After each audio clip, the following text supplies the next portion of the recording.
આ સાથે નર્મદા જિલ્લાના સાગબારા તાલુકામાં પણ ધોધમાર વરસાદ અને એ વરસાદે જનજીવનને પણ ખૂબ પ્રભાવિત કર્યું છે।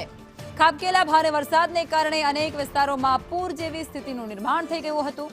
સતત વરસેલા વરસાદને કારણે નદીઓમાં પણ નવા નીરનું આગમન થતાની સાથે જ પાણીનો પ્રવાહ વધી ગયો છે અને અનેક સ્થળો પર પાણી ભરાઈ ગયા છે। રસ્તા છે તે પાણીમાં ફેરવાઈ ગયા છે।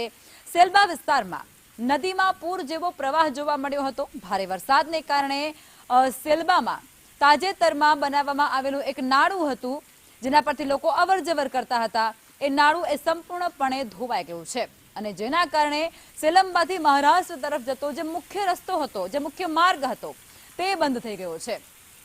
હવે ત્યાંથી પસાર થતા એ તમામ વાહન ચાલકોને ભારે હાલાકીનો સામનો કરવાનો વારો આવ્યો છે।